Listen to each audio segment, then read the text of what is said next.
Kita masuk teman-teman ke fadilah azan.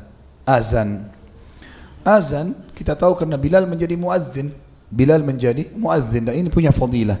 Dengarkan baik-baik teman-teman sekalian. Orang yang jadi muadzin dia akan mendapatkan pahala yang sangat besar. Karena semua orang yang sholat bersamanya dia panen pahalanya. Hadis Bukhari Muslim menyebutkan masalah itu. Kata Nabi SAW, "Lo ya'lamun nasu ma fin nida'i was saffil awwal la atau thumma lam yajidu illa an yastahamu alaih lastahamu." Hadis Bukhari Muslim. Kalau seandainya manusia mengetahui pahala yang dijanjikan di azan dan saf pertama, maksudnya azan adalah menjadi muazzin atau menjawab azan muazzin atau menjawab solat pada saat muazzin kumandangkan. Semua kembali kepada muazzinnya. Kemudian mereka tidak dapat kecuali harus bersaing untuk menjadi muazzin atau berada di saf pertama, maka pasti mereka akan bersaing. Dalam hadis riwayat Nasai dikatakan, kata Nabi SAW, "Walahu mithl ajr man shalla ma'ah." Dan muadzin akan mendapatkan seluruh pahala orang yang sholat bersamanya.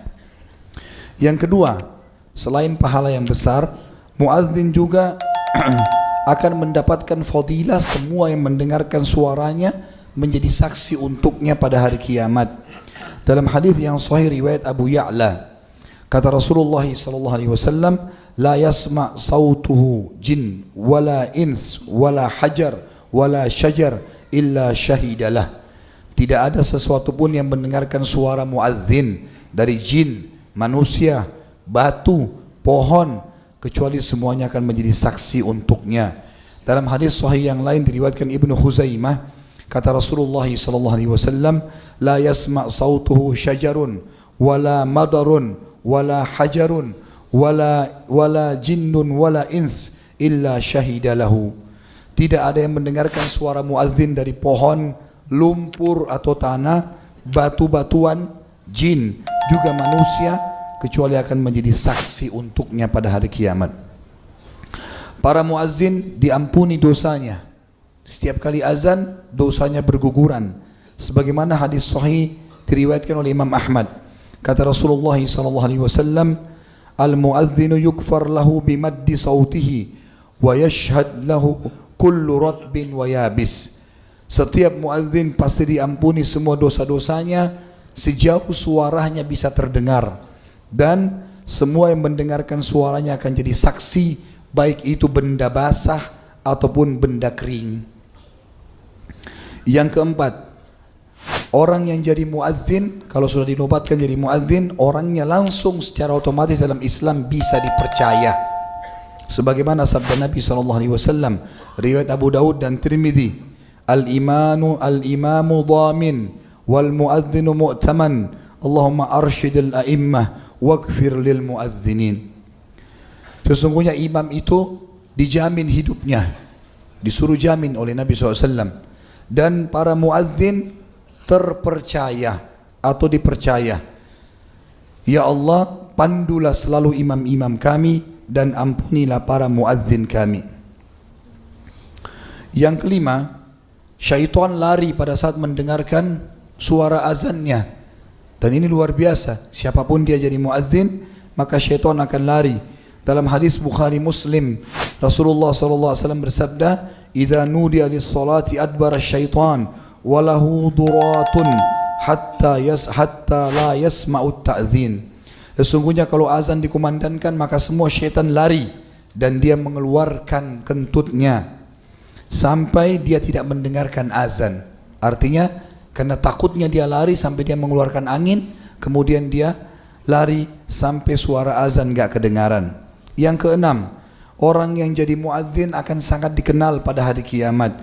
Sebagaimana sabda Nabi SAW dalam hadis riwayat Muslim, "Al-muadzinuna atwalun nasi a'naqan yaumal qiyamah." Sesungguhnya para muadzin adalah orang-orang yang paling tinggi lehernya pada hari kiamat. Dan maknanya adalah paling dikenal. Orang langsung bisa tahu ini muadzin. Allah perkenalkan mereka dengan meninggikan poster tubuhnya lebih dari yang lainnya. Yang ketujuh, Allah memujinya secara langsung dan Allah mengampuni dan menjanjikan surga bagi setiap muadzin. Sebagaimana sabda Nabi SAW dalam hadis sahih riwayat Abu Daud dan Nasa'i. Kata Nabi SAW, "Ya'jabu rabbukum min ra'i ghanamin fi ra'si syaniyati bijabalin yu'adzim bis salati wa yusalli fayaqulu Allahu azza wa jal unzuru ila abdi hadha yu'adzinu wa yuqimus salah yakhafu minni faqad ghafartu li abdi wa adkhaltuhul jannah." Allah kagum, kata Allah, dengan seorang pengembala kambing yang berada di atas puncak gunung, kemudian tiba waktu solat dia pun azan, lalu dia iqamah dan dia solat. Allah berfirman kepada para malaikat, Allah yang maha suci dan maha tinggi berfirman, "Lihatlah hambaku ini, dia azan dan dia mengiqamahkan solat, mendirikan solat karena takut kepadaku, maka aku telah ampuni dosa-dosanya dan aku masukkan dia ke dalam surga." Juga ada jaminan secara khusus. Tadi Allah pujinya. Poin ke-8, dapat jaminan surga. Ini juga ada hadis yang lain mengatakan riwayat Nasa'i. Tadi poin ke-7 saya sempat mengatakan juga ada jaminan surganya. Tapi di sini dikhususkan jaminan surga.